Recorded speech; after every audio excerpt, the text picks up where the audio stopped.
Apps can do a lot of cool things. You could order dinner, gamble on your favorite team, and track your health. You could even get a mortgage. One click and you can be approved. I'm not sure by who or what country they're in. You deserve more from the mortgage industry. At AnyMac Home Mortgage, we believe in the need for live human interaction during a very complex process. The kind of service and guidance which an app simply can't provide. Our customers are more than credit scores and income documents. They're individuals and families who live in and strengthen our communities. Their story is our story, and that story begins in a home.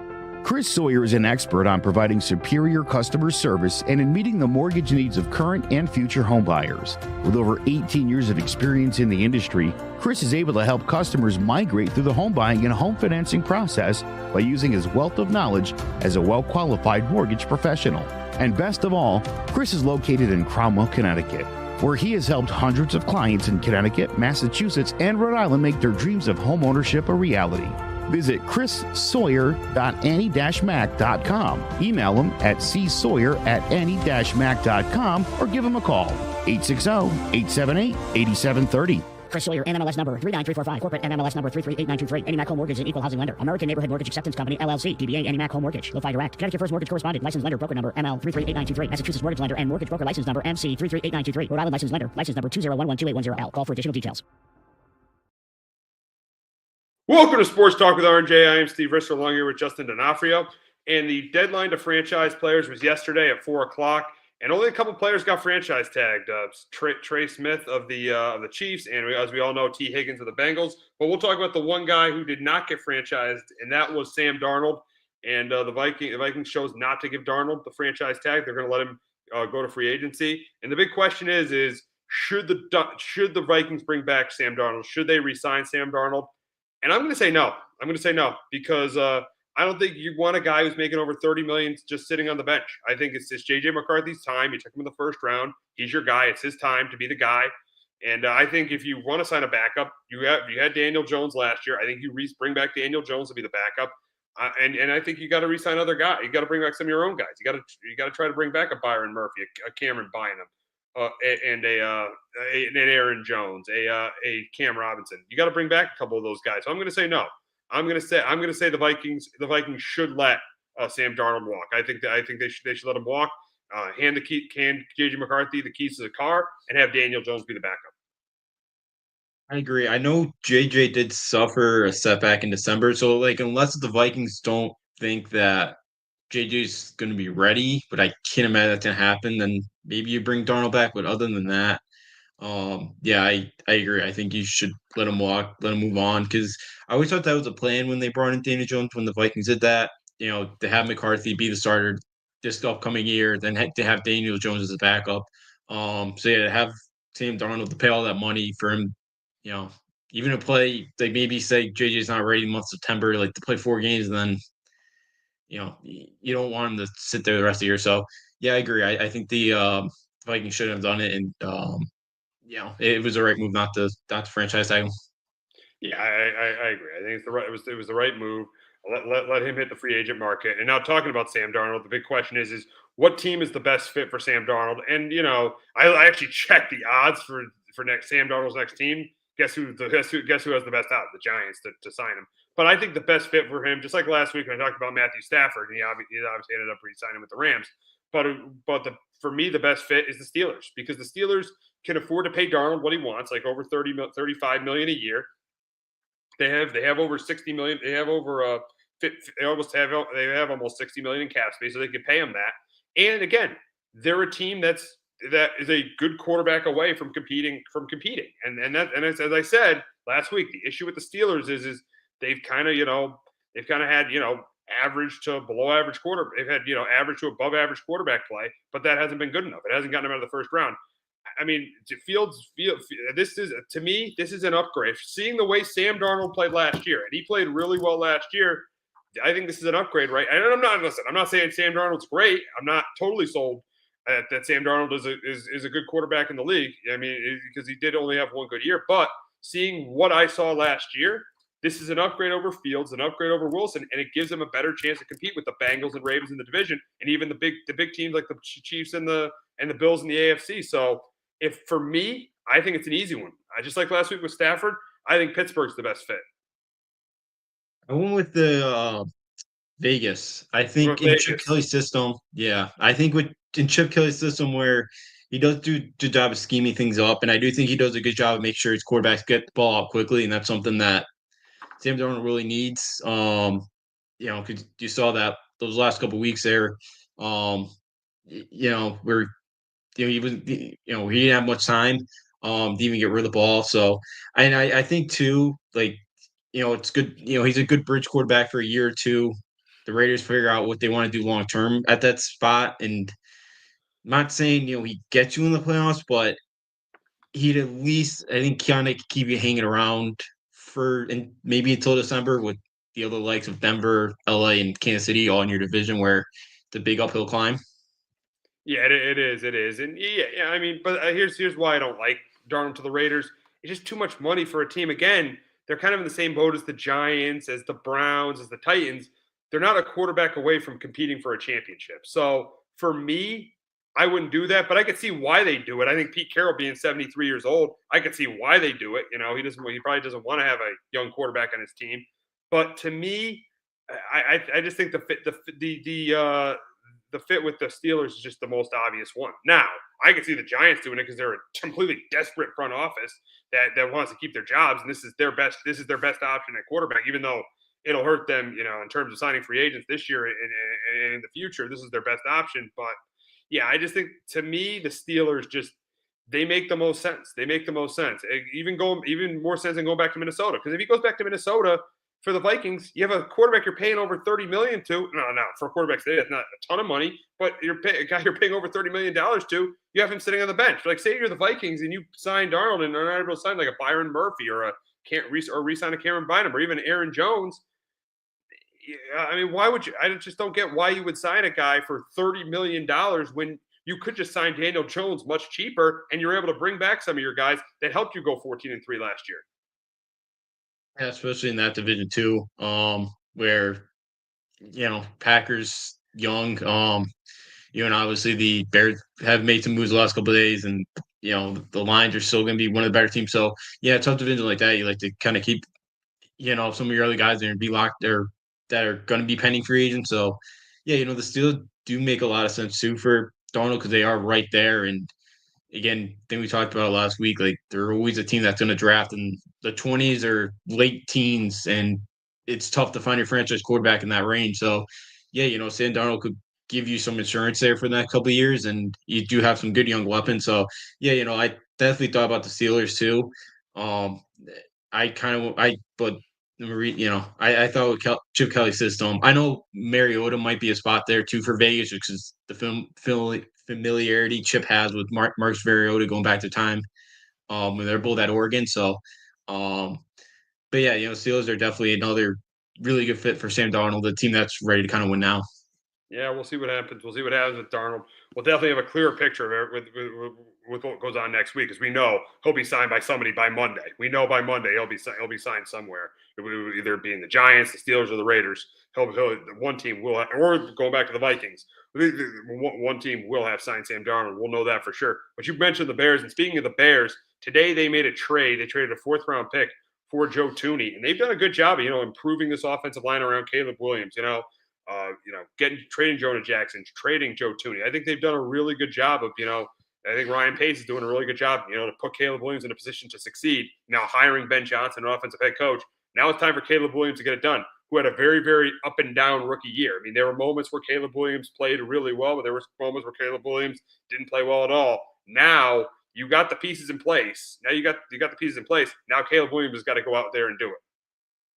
Yeah, absolutely. The Bears, one of the biggest weak spots in the last couple of years has been that offensive line and being able to protect your quarterback. I know they haven't great quarterback play, but their offensive line really hasn't helped out the quarterbacks. And bringing Thuney, Jackson, two guys that have been, especially Thuney's been in the league for a while. He's won a Super Bowl.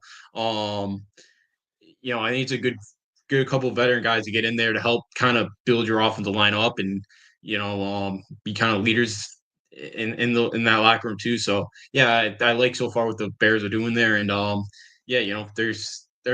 Bears have done a lot here to try to help out Caleb Williams to try to make his situation the best that it can be Oh, for him to succeed.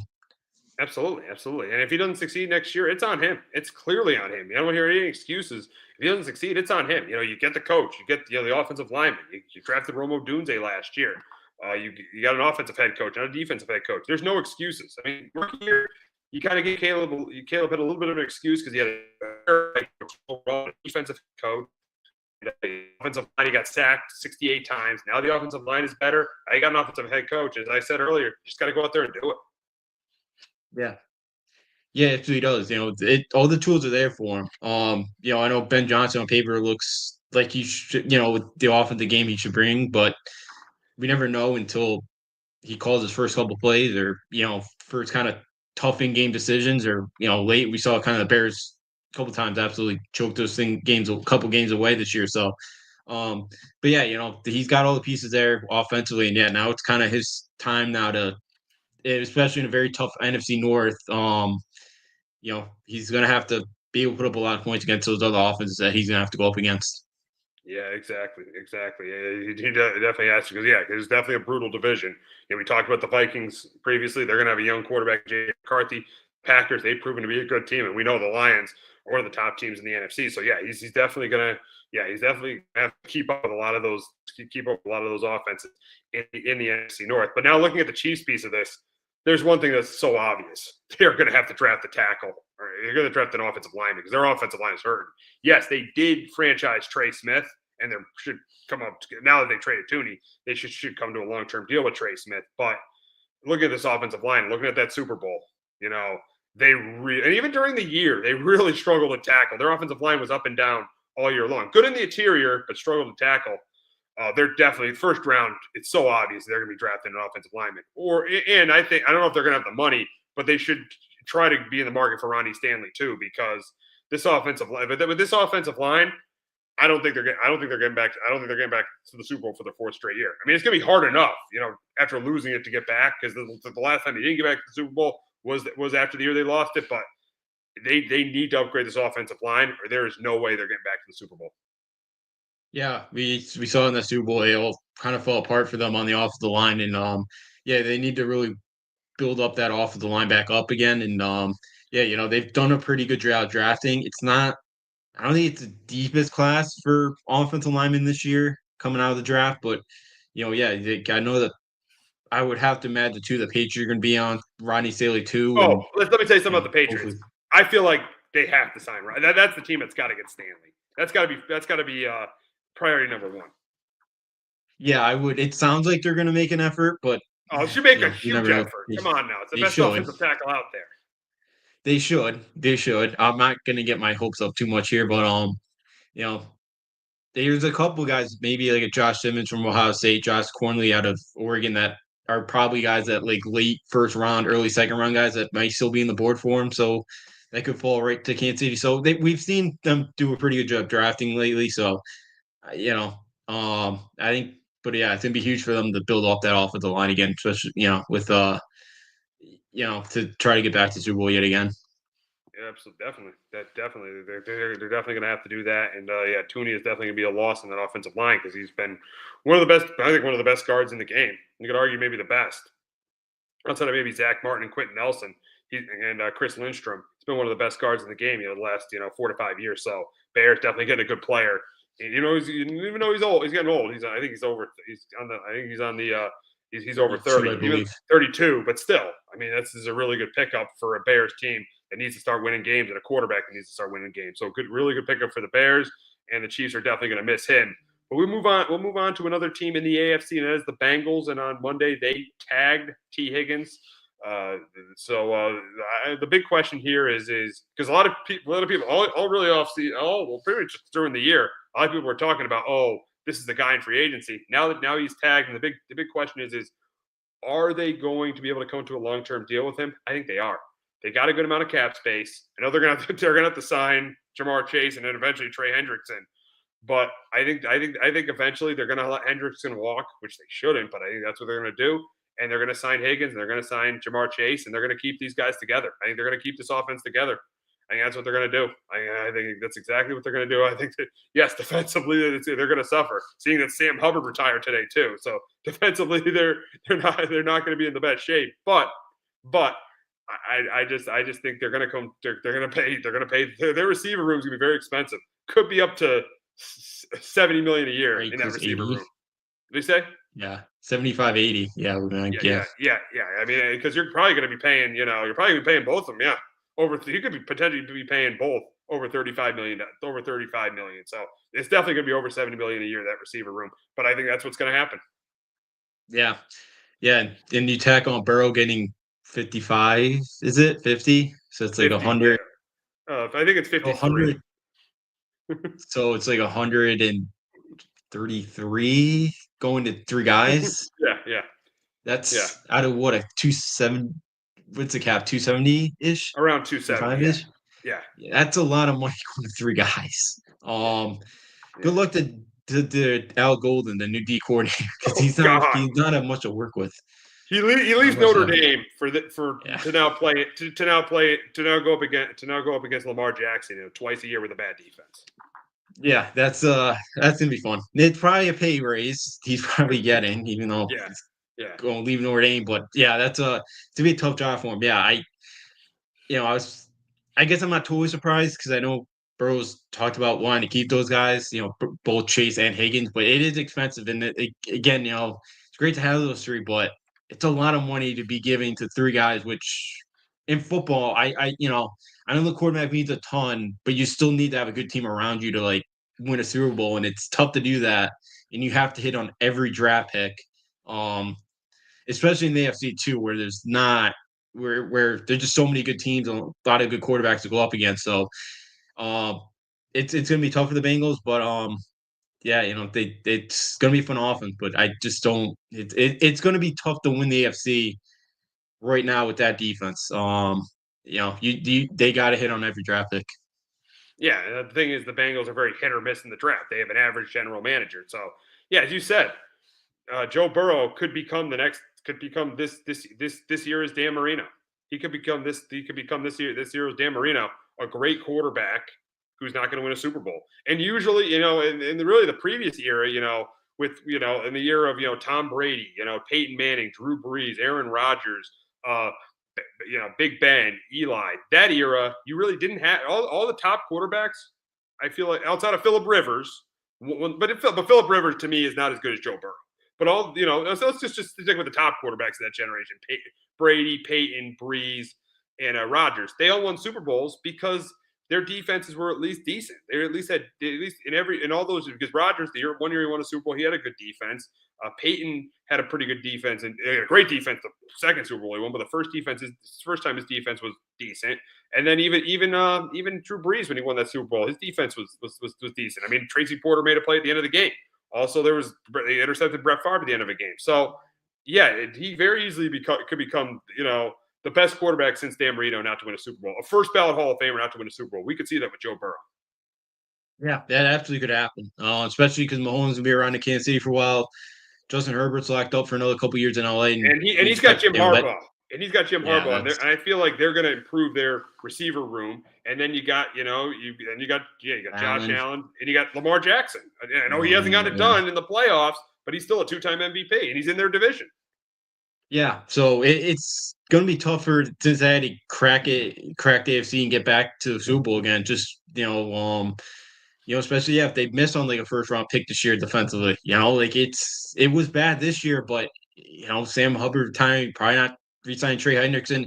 It's not getting any better right now. Like, I like Al Golden. I think he's a very good defense coordinator, but it's tough to do anything if you have no ingredients and no players, and it's going to be tough to craft that team into a good defense. So yeah, it's going to be it very well could be, unfortunately for Joe Burrow, being the next Dan Marino, not being able to, just having that one shot a couple years ago against the Rams, and he's a very good quarterback, and it would sink for him not to get another opportunity to get a Super Bowl in Cincinnati. I agree. Now we'll move on to another receiver who was released yesterday. Who's going to be released, and that's Davante Adams.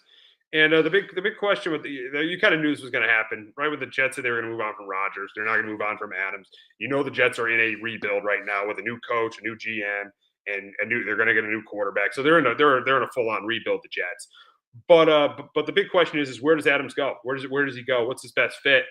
And I think it's back to his former team. I think it's back to his former team. I think it's back to the Packers. I think he goes back to Green Bay. I think it adds the depth of that receiving core. Yes, you could argue, your team, New England, because they could pay him a lot of money. You could argue, the Chargers. You could argue, those Rams. The Rams is good.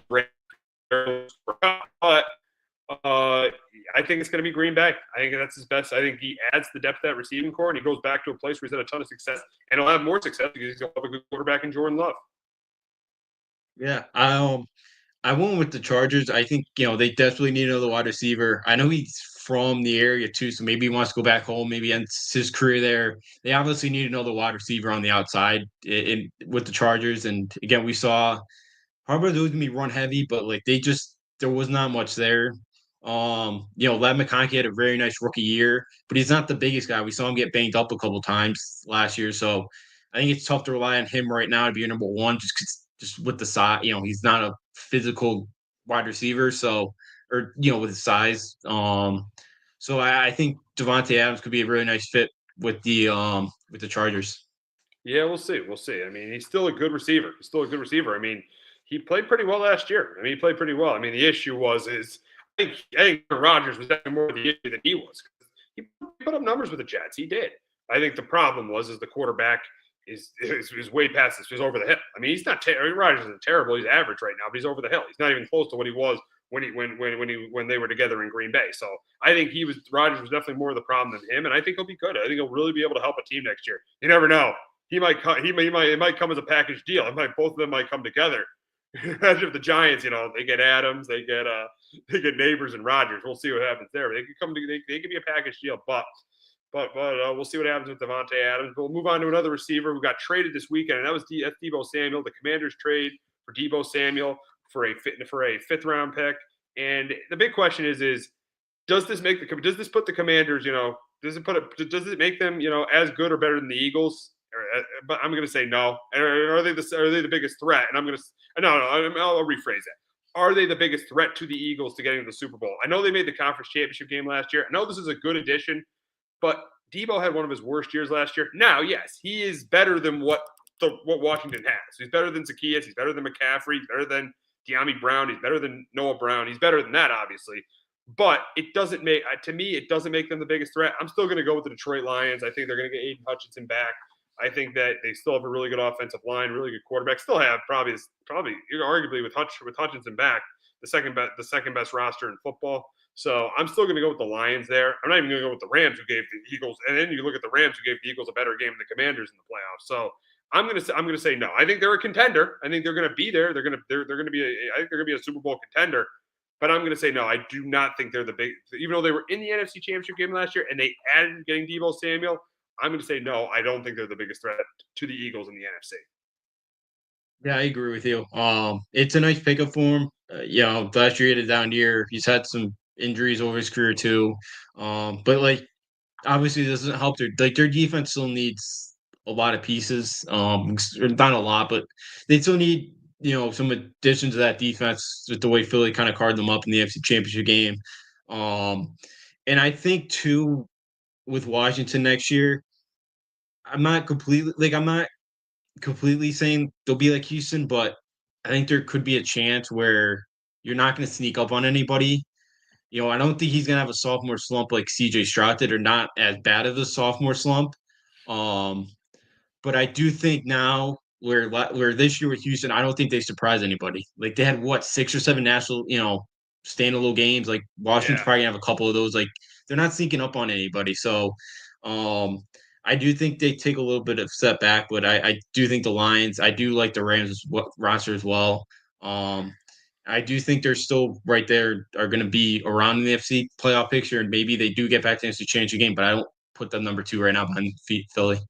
Yeah, I still put Detroit, and then I'll put the Rams, and then I they all made it to the, it was pretty easy because they all made it to the, division round, I put the Commanders, and then maybe I could see like the 49ers making a comeback, but it's tough to tell now because we're not even at free agency next year. But yeah, I would say they're in the top 5, but I would not say that they're a contender for the Super Bowl. No, I wouldn't say they're the, I think they're a contender for the Super Bowl. I wouldn't say they're the second best team in the NFC right now.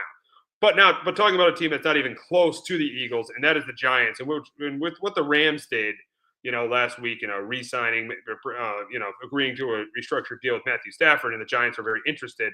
The big question now is what should the Giants plan be a QB? There's two ways they can go. Or it could be they could play, or they could do both.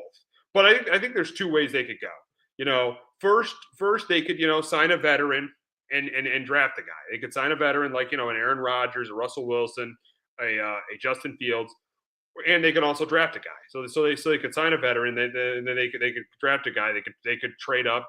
There's been a lot of talk of them trading up for Cam Ward, and then number two, I think it would be to sign Sam Darnold for over $30 million. If you do that, you're probably not gonna draft a quarterback if you sign Sam Darnold. So for me, what they should do is I think they should sign they should either sign Wilson, Fields, or Rodgers. I think they should sign one of those three guys next week. They should sign one of those three. And then I'd say if Tennessee offers you, if it offers you like if they offer you a first round pick, don't trade up. But if they offer you like 2 2s, maybe you do trade up for that guy. So you have your guy for the future, and you have a veteran that can that could help Daboll and Shane try to keep their jobs, but and could mentor Cam Ward. So I would do that. I would sign a veteran, one of those three guys, Wilson, Rodgers, or Fields, and I would and for the right price, I would trade up for a quarterback. If Tennessee wants a 1, I think if that's the case, you sign one of the guys, you wait and you take a Travis Hunter. You take a Travis Hunter there, but if for the right price, I would trade up for Cam Ward. But yeah, but I think my philosophy, my thing is sign a veteran quarterback, and then for the right price trade up. But if not, stay at 3 and get a Carter or a Hunter, depending on who's there. I agree with you. I think that's the right move for the Giants right now. I don't think going out Sam Darnold for 3 years, where the new regime. So let's say if they go 4-13 next year with Sam Darnold, that new regime may not want anything to do with Sam Darnold. Then you're on the, then you got to pay the dead cap and all that, or you got to trade him, but you got to pay somewhat of his salary. So I do agree. You get a bridge guy, and you draft one of those guys.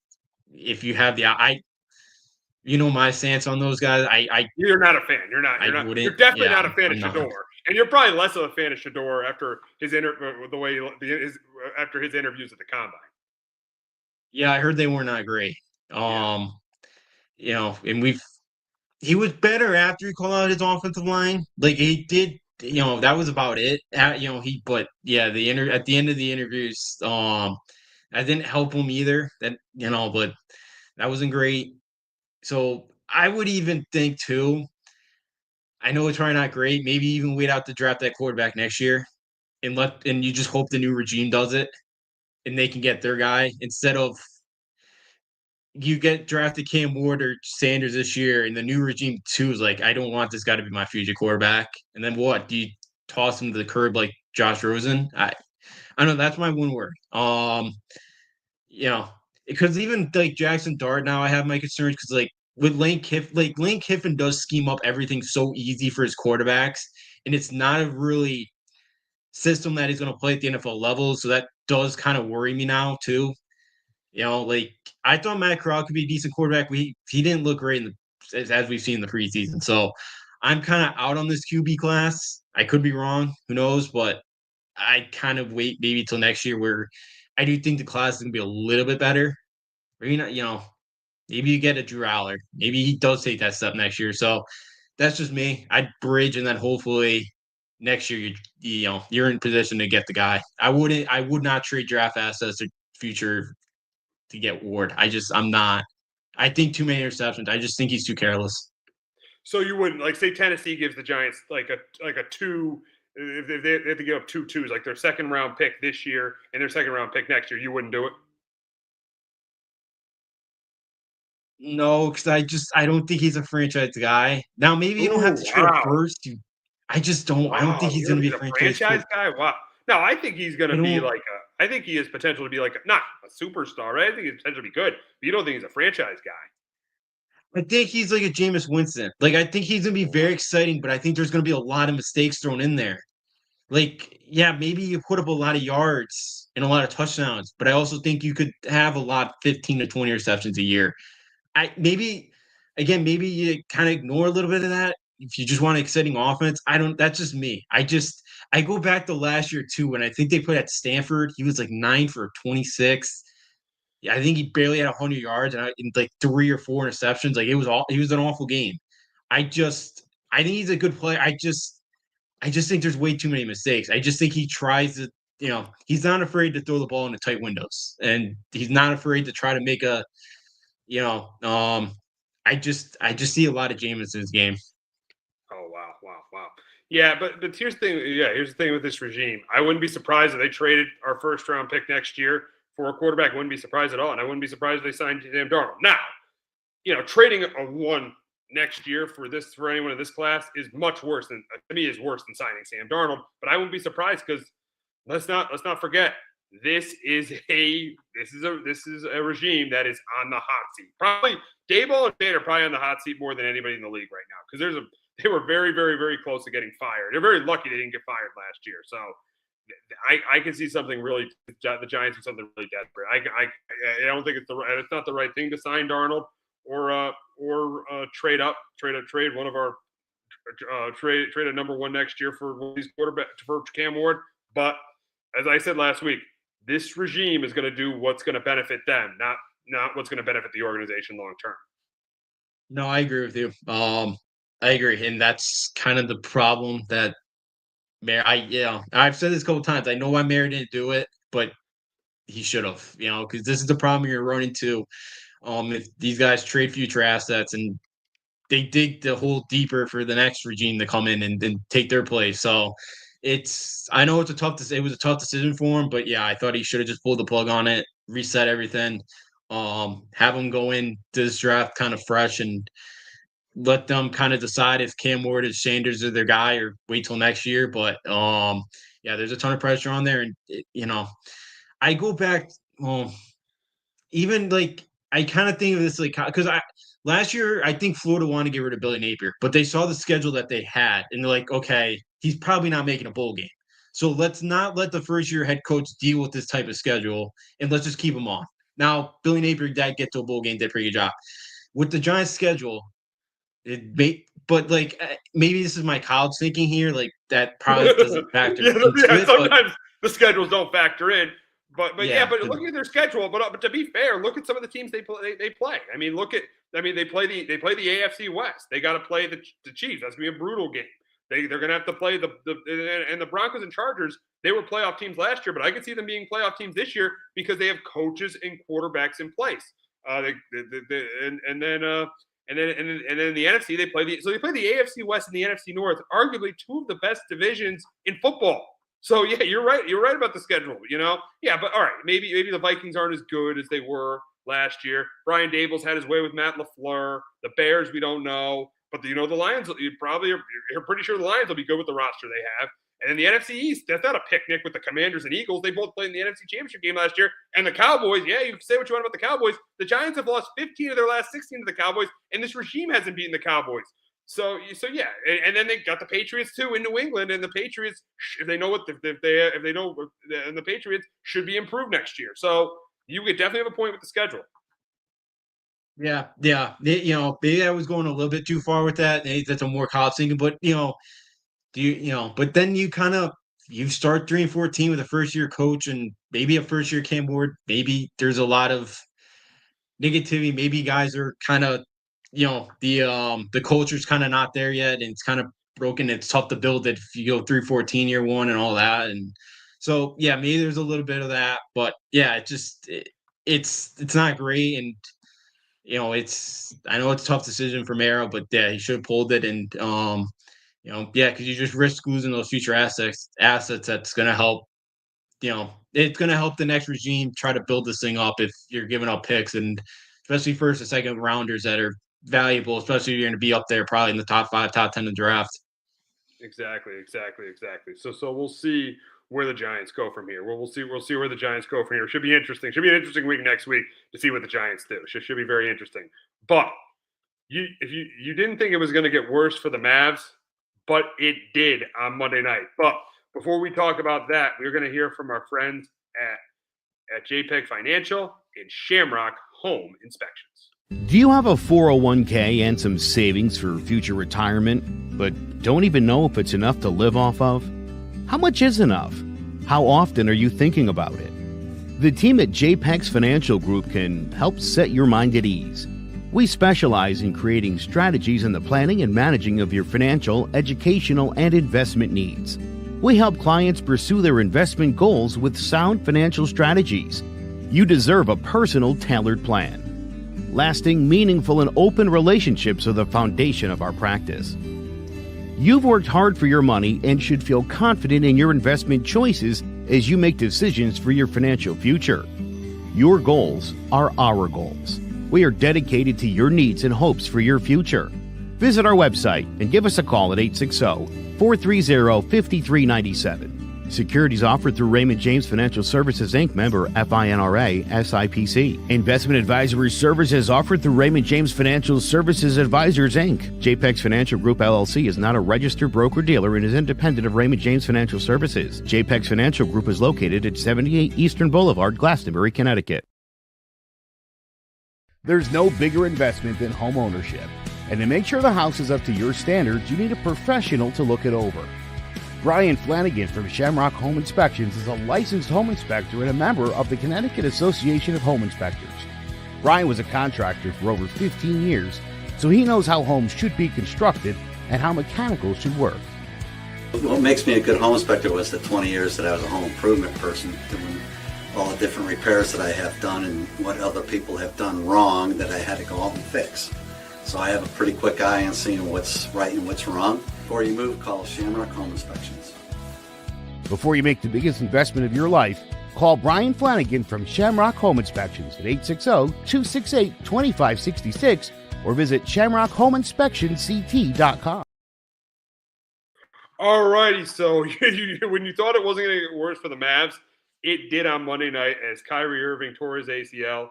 He is out for the season. And looking at the Mavs right now, 32-30, they still are in 10th place in the Western Conference, up on the Suns by 3 games. But without Kyrie, without AD, I can't see this team getting it. The big question is are they going to get into the play-in tournament? But I don't think so. I mean, I'd be lucky if this team finishes third, 37 and 40. I think this team might win. They might not win, 5 games for the rest of the season. I think this team completely collapses.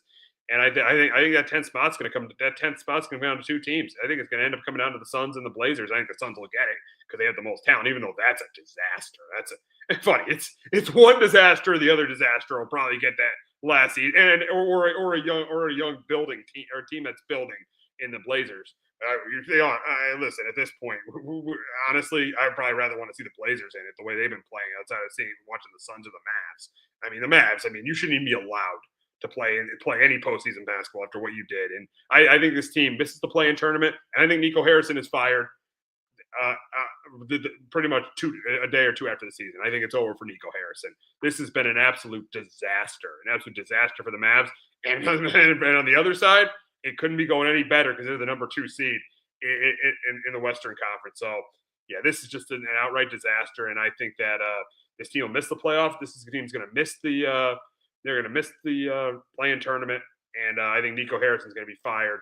I hope Jason Kidd doesn't lose his job over this because he's a good coach who should not lose his job over a GM that doesn't even tell him they're going to trade their best player. Because Jason Kidd did not want to trade Luka Doncic, that's for sure.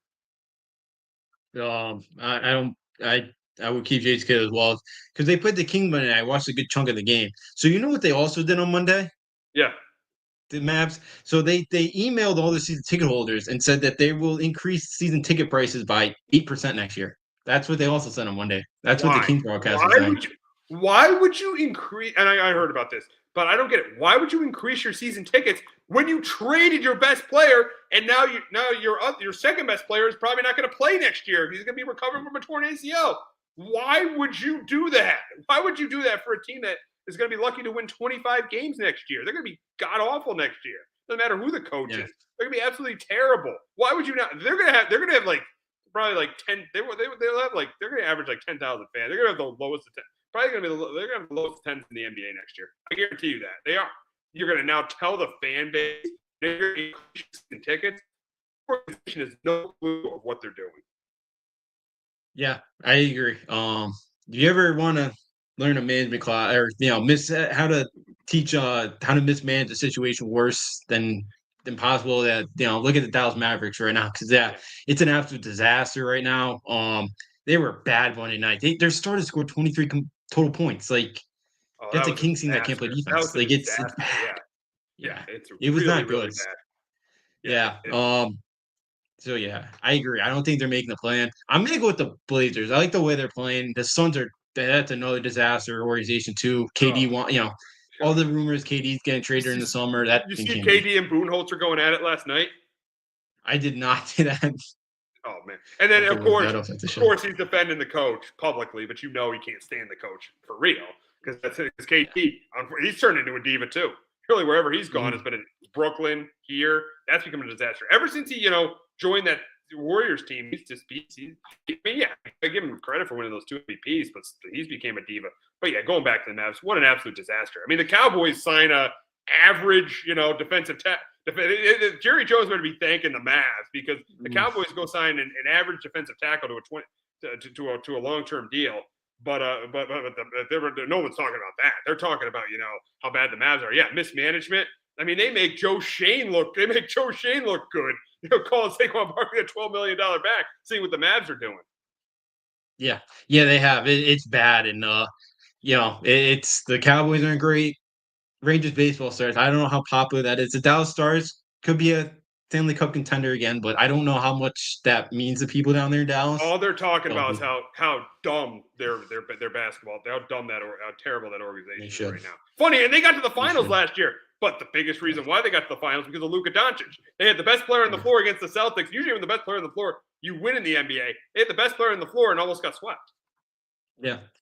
And again, I know they put a lot of, that series was not all on Luka. He kind of carried him as far as he could, and obviously that Celtics team is just, that's an unbelievable Celtics team that has a ton of depth that nobody was really going to beat last year, right? The way they were playing. So yeah, it just an absolute just mismanagement by this whole organization, top to bottom, from the last 6 weeks or so now, and it's an absolute disaster. And yeah, this team's gonna fall out of 10th place, and yeah, next year's gonna be tough, and it's gonna be a long couple of years now to because you don't even have you ain't even really load up on first round picks here to try to help either. It was 1 first round pick for Luka Doncic. In what 2030, isn't it? Like 2039, something like that. Like it's not upcoming, So again, I wouldn't be sure Nico Harris next year is like working with the Lakers or something. Well, actually, Luka may stop that from exactly because those two aren't talking at all. No. It was funny. He's doing the push-ups in front of him last week. Like, he tried to take it to him. So it's not great. I bet you when Luka comes to Dallas, I bet they're all going to be. I think even the Mavs fans are going to be cheering for the Lakers. I bet that's going to happen. And they honestly, they probably should just to stick it to their organization. Yeah. Now I'm surprised they haven't done what the Kings done yet and made Fox look like the enemy. They have not. The Kings, because Fox comes back Friday night, he's going to get booed. I'm guaranteed Fox is going to get booed. I wouldn't be sure that Dallas tries to take a page out of the King book and tries to blame everything on De'Aaron Fox and make sure that he looks like the bad guy when he comes in. So maybe Dallas does that, but I think the fans could see through that though. Anyway, so that there shouldn't be one boo in that building for Luka, and I don't think there's gonna be many. I think there's I think there's gonna be a lot of cheers for him. Yeah, exactly. But we got to go from Luca's old team to his new team, and his new teammate LeBron James, who just passed 50, first player in NBA history to pass 50,000 points. 50,000 points, just amazing, and he's just proven to everybody. This is not only this is clearly the second best basketball player we've ever seen. There's no debate about it. He's number two. He's number two behind Jordan, and you can argue. I could listen to it. I have Jordan 1. But I could listen to an argument that LeBron has won. I could listen to it with the longevity he's played with. The fact he's like a top 5 player at 40 years old is just flat out amazing. I mean, this guy is just outstanding. Not only one of the best basketball players we've seen, I'd say he's a top 5 athlete of all time. You put him right there with Michael Jordan and Tom Brady. I mean, he's in my top 3. I mean, to me, Jordan's the best, Brady's second, LeBron third. Top 3 athlete of all time, top 2 top 2 NBA player of all time. The guy just continues to amaze, and he continued to do it last night. You know, Pat being the first NBA player to score 50,000 points. Yeah, he's had an unbelievable career. You know, playing 2+ decades in the league. Yeah, the way he's still playing here at 40, 41 years old. He's so unbelievable. You know, his 3-point numbers this year up. He's shooting like close to like 40% this year, and that's kind of been down the last couple of years. So yeah, he's worked on it, which is amazing. He just keeps working on it. It's like Tom Brady, you know. He just keeps staying good at his age. It's amazing. Yeah, no, it is. It's unbelievable. I'm there with you. I have Jordan 1 because Jordan only played 12, 13 years. Like if Jordan played 2+ decades, you know, the numbers that he could have put up.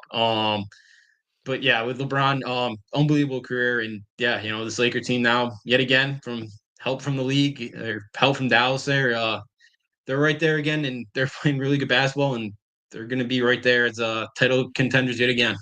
Oh yeah, we'll be talking about them a lot in the next couple of months. We'll be talking a lot of. I bet we're going to be talking a lot of Lakers because there's a very good chance they could wind up in the NBA Finals with the way they're playing right now. I mean, they've been the hottest team in the NBA. They're 8-2 with Luka and LeBron being together. So I very easily see us talking a lot of Lakers in the next couple of months. Yeah, I can't wait for that. That's always fun. Deal with them again. Being a Kings fan, you must hate the Mavericks for doing it, helping the Lakers like this. Yeah, I do. The Kings are taking a lot of their social media team was trying to poke fun that they went undefeated against Dallas this year. So I don't know if that was poking fun at them. Yeah, it's very frustrating. So I guess I'm glad we swept the Mavs, but it's frustrating. Very frustrating. I bet it is. I bet it is. So LeBron being the first NBA player to score 50,000 points, an amazing accomplishment for him. But we'll wrap up the show talking about a little bit of UConn basketball and some college basketball too. So, because of some of the big games we got this weekend. But we'll start with UConn. We'll start with their matchup against Marquette. And I think Marquette coming into Gamble, they're a game ahead. This is a big game for like that number 3 seed or 2 or 3 seed in the Big East tournament. St. John's getting the 1. We know that, but the seeds 2 to 4 are still to be determined. And I think it's crucial to get maybe that 3 or 2 or 3 seed because the difference between I don't know there's a huge difference between playing Xavier and Villanova, but I do think Xavier's a little bit better. So but for this game, I think it's close, it's competitive, but I think again it's going to be the 3-point shooting. And you know what else is going to be the difference? This guy's been playing great recently, Terrence Reed. I think UConn's going to have a better inside game. They're going to be able to shoot the 3. They're finally going to win a big one at Gamble. They lost to Creighton. They lost to St. John's. They're finally going to beat a top team at Gamble, and I think they do it. I think they do it tonight because they haven't played it. They lost two big games at Gamble. I think they finally beat a top team at Gamble. They do it tonight. I got UConn winning it 72-68. And then Justin, you think that UConn's you got the shirt on? UConn runs college basketball. You think they're going to be able to sweep Marquette tonight at Gamble? I think they do get it tonight. It's a close one. I don't think UConn's shooting 12 for 19 from 3 again, like they did the first time against Marquette. My worry tonight is the pressure. Marquette's. I mean, UConn turned the ball over 22 times, 21 or 22 times the first time around. Marquette's going to force a lot of turnovers tonight. If they knock down shots, it's going to be tough. They've been doing a little bit better job of managing Cam Jones's minutes, but the other night against Georgetown, he played like 37. And recently it was like 25 to 30. Just because they're also a team that's been like UConn. I think there's a lot of wear and tear just because they rely a lot on the starters. But Shockers have that team ready to go. Hurley, what they've won now 5 straight against Marquette, I believe it is 4 or 5 Yeah, straight. because they beat him 3 last twice. year. No, they beat him 3 times last year. Once, no, Yeah, 4. last year once. Because 4. that Big Yes, East, the Big 4. East tournament game that they should have Yeah. won. They should have won. We were both Yeah. at that Big East tournament game. They should have won in Yeah. the semifinals. And I remember I saw you after the Yep. game. You were so mad at Hurley after that one. You thought they Yeah, were winning the national title. That was their last loss in Oh. 2023. It was. Yeah, I did not walk in that building that late. Did not think they were winning a national championship. But so but that team just needs to get out of Big East play, and maybe that's what this team needs as well coming up. But yeah, you mentioned Terrence Reed; he's been unbelievable. My one worry now, I think this goes both ways because Ben Gold is more of a stretch forward, and he's their center. So Terrence Reed, when we get him on the block, should dominate him. Now the other problem is Marquette plays their 5-out style, and Terrence Reed on the perimeter defensively is he's not great. So that could be an issue, but Ben Gould is very streaky as a shooter. So he could go 4 for 5 tonight. Wouldn't shock me. He could go 0 for 6. So wouldn't shock me. So that's why I think maybe you see a little bit more Samson Johnson. But again, he didn't show up on Saturday. That first minute he had there was atrocious. But I do think they get this win. But yeah, I think it's close. And yeah, they haven't won a Gamble since January 5th against Providence, that 14-point comeback they had. Yeah. So yeah, but yeah, if you look at Marquette, Cam Jones to me, I don't want to hear about Eric Dixon. He's the player of the year in the conference. I think Cam Jones. I think Cole Burns going to get it. Come on, that's ridiculous. To me, that's absolutely ridiculous. ridiculous. Or RJ Luis. It's probably going to be Luis or Colburn, I think. But come on. I think Cam Jones is more for his team than anyone in this conference. I think it's more for this team. He can shoot. He can do everything. He can shoot the 3. He can distribute. He obviously can score. He does more for he's done more for his team than anyone in the conference. More than Cole Brenner. More than Lewis. Lewis doesn't play point guard. Cole Brenner, come on now. I mean, he's got a great point guard and Stephen Ashworth playing with him too.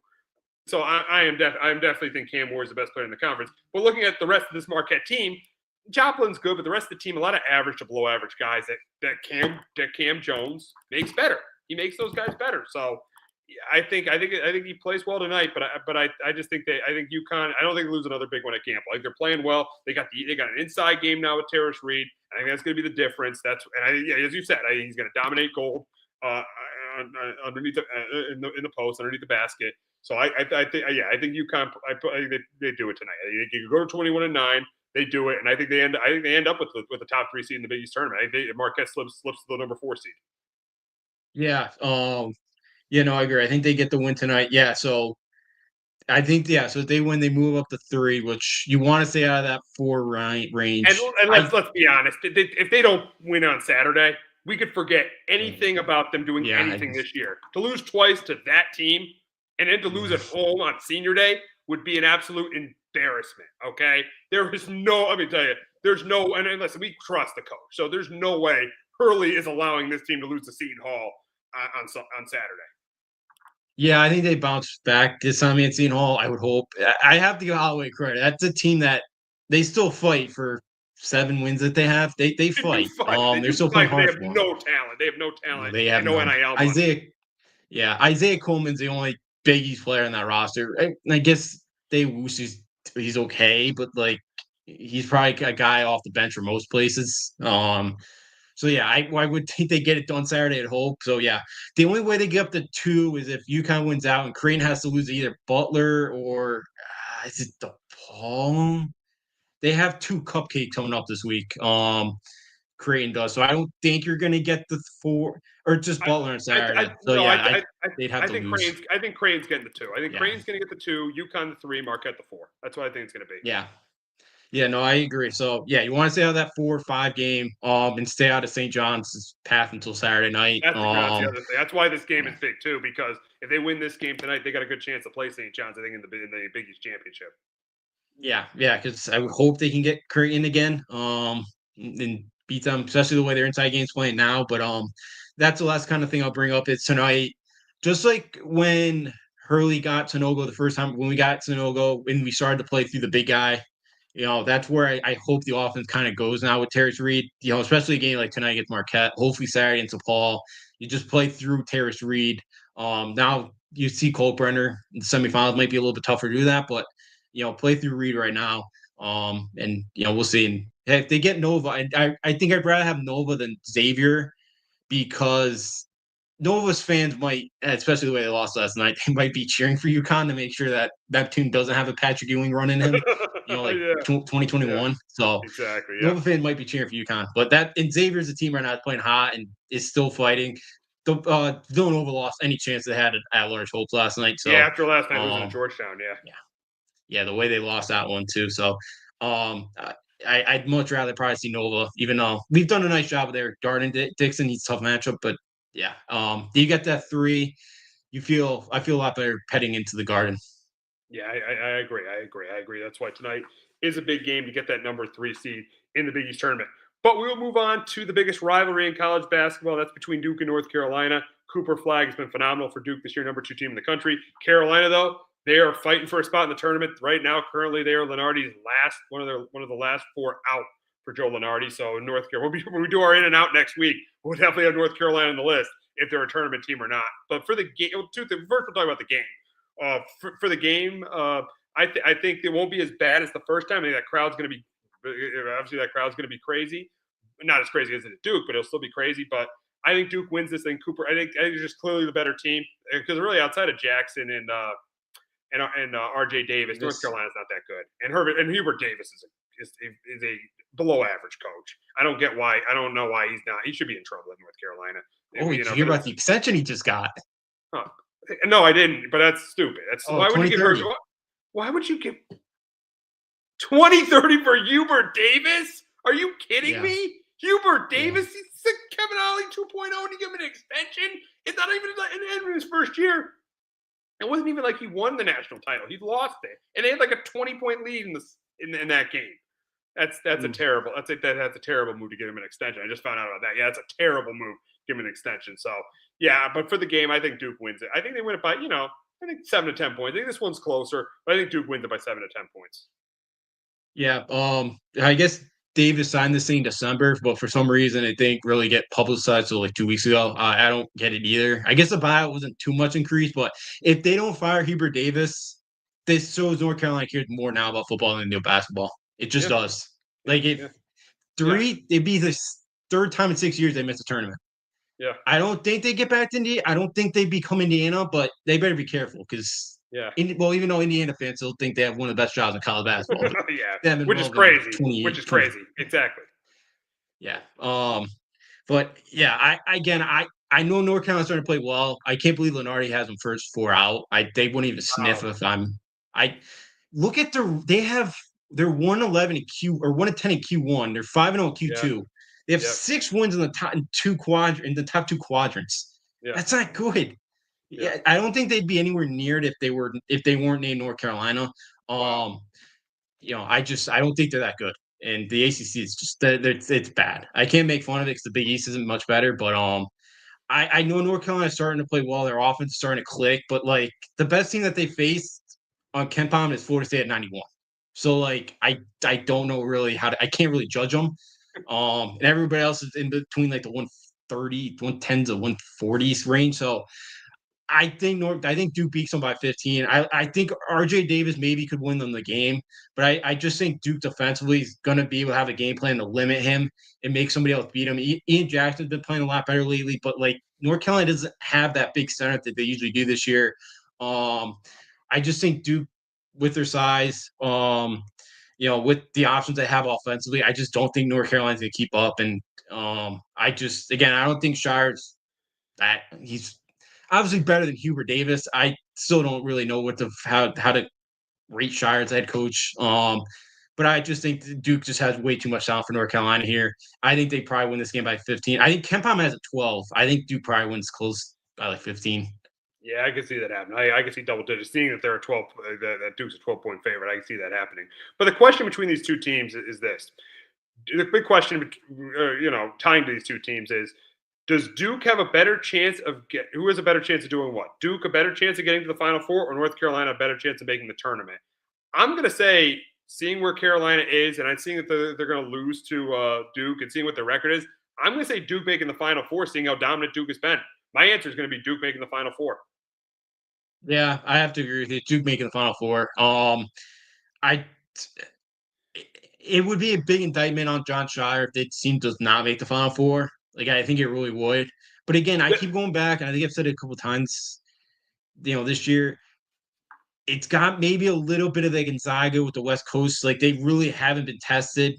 Like, I know they played Illinois last weekend, but like Illinois banged up. They're bad on the flu. Like, that's not a really good team either. Like, if you watch the games, Michigan, both those teams aren't very good. That was a sloppy basketball game. Something's, so like Illinois hasn't been playing well. Like, Duke hasn't been tested in a while, probably since the Clemson game. That Clemson team could go on a run. I wouldn't be shocked. So this North Carolina team, again, I said a few minutes ago, they wouldn't even I wouldn't even sniff them making if I'm making bracketology. I don't think this team's very good. I'm not somebody that puts together brand bias. Like, I don't believe in that. The net's like 38th, I believe. Like, that's not. It should not. Like, there's a little bit biased in there for me. Like, I'm just not a big fan of the North Carolina team. I don't think they're that good. I have to take Duke just because of the talent that they have. Yeah, I think Duke has a better chance of going to the Final Four than UNC does making the tournament.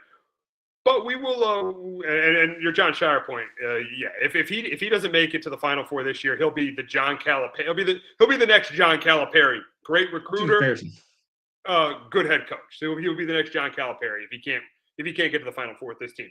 But we'll move on to a big matchup on Saturday, another big matchup, and that's Alabama and Auburn. You got the Battle of Alabama. Alabama blew that game against Tennessee. Auburn lost last night, and I think the game on Saturday, I think Auburn wins. I think they win it by double digits because I think they're going to be motivated after what happened last night. Never leading in the game against Texas A&M, losing that game. Eventually, you knew Auburn was going to probably lose a road SEC game. They were undefeated on the road. It's pretty amazing in that conference to be undefeated on the road. Their only SEC loss was Florida at home, and the other loss was Duke on the road and Cameron. So to go undefeated in the SEC is pretty amazing. That's why I think they take their anger on Alabama. They win it by 10. And Alabama's not been that good. They've lost them.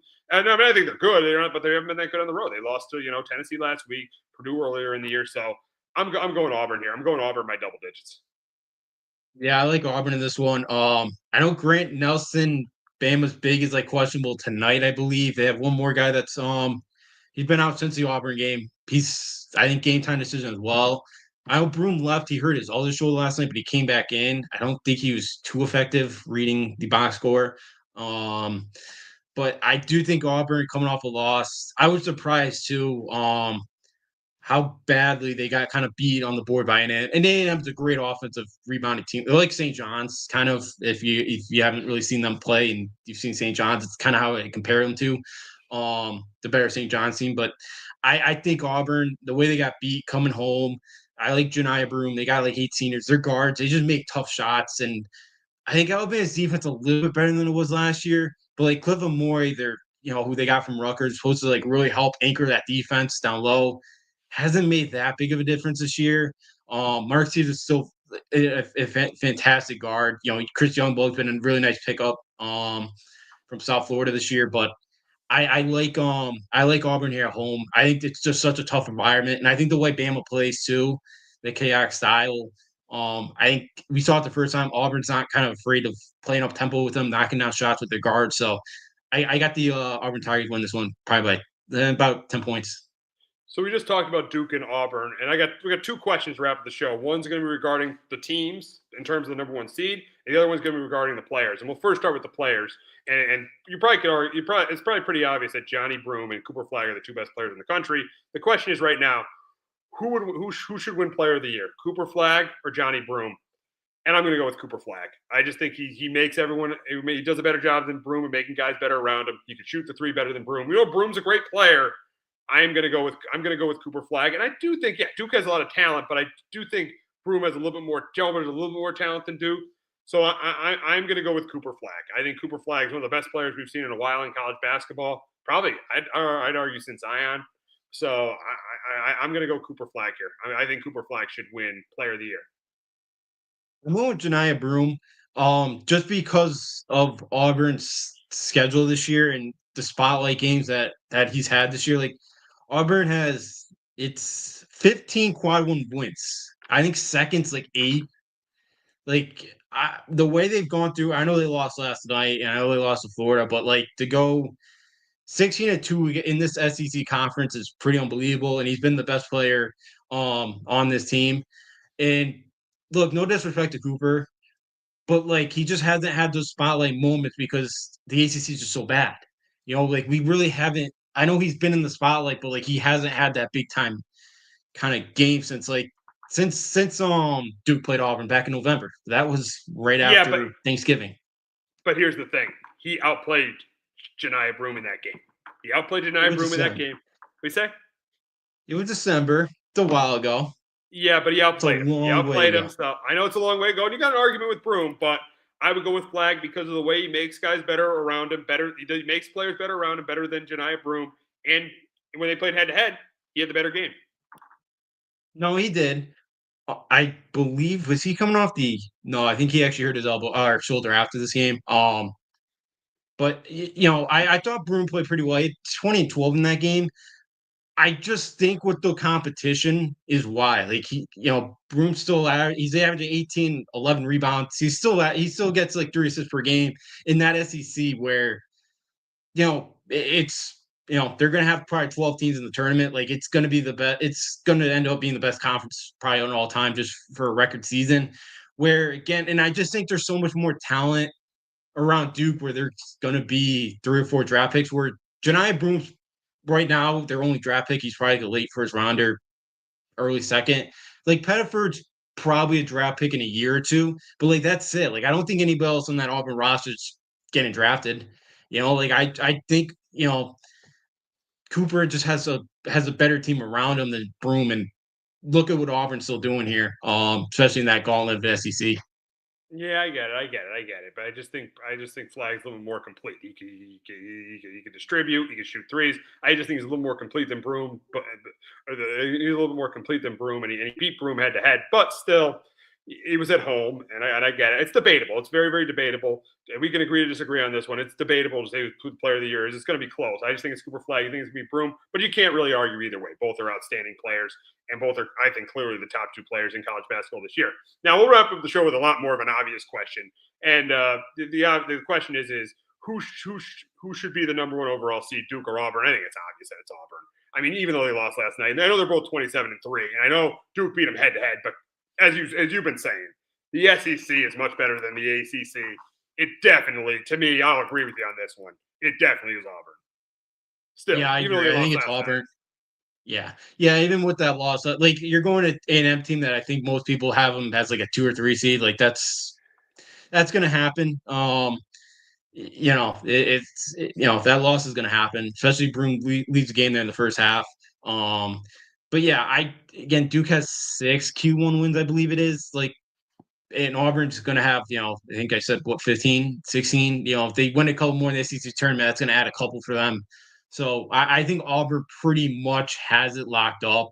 As long as they, now if they lose Alabama, they lose in in their first game in the SEC tournament, maybe Duke gets them if they win the SEC tournament. But I think it's pretty much wrapped that Auburn's going to get that number 1 overall seed, and very deserving because I think it's going to be the most quad 1 wins going into a tournament, I believe, since they changed it from the RPI. So it's pretty impressive, and I do think Auburn deserves to get that number 1 overall seed. Yeah, I definitely agree with you there. I definitely agree with you that number 1 overall seed should go to Auburn. But that's going to wrap it up this week on Sports Talk with R&J. For Justin D'Onofrio, I'm Steve Risser. We will be back next week. We're going to do 2 shows. We'll be doing the free agency. We'll do the big NFL offseason show, the big free agency show, because teams can talk to free agents starting on Monday. A lot of the deals are done by Monday or Tuesday. So we'll be back next week, doing that. And then we'll be previewing all the conference tournaments in college basketball. We'll be previewing all the conference tournaments. Me and Justin will be telling you who's in and out of the bubble teams. And we'll be talking about who the 4 number 1 seeds should be. So it should be a. Hello, my name is Joe Aguirre. I'm the president of Clovercrest Media Group, and here it's. So yeah, it should be a really good fun week next week with both those shows. And everyone have a great weekend. Hello, my name is Joe Aguirre. I'm the president of Clovercrest Media Group, and here at CMG we have a wide variety of podcasts, including sports shows like Keys to the City, The Roll Call, Throwing Jabs, All 4 Downs, and Jawing About the G-Men, and great true crime shows like Sticky Week, Crimes and Consequences, Ivy League Murders, and Burn, the unsolved murder of David Eichmann. You can find all these podcasts and so much more by visiting clovercrestmedia.com.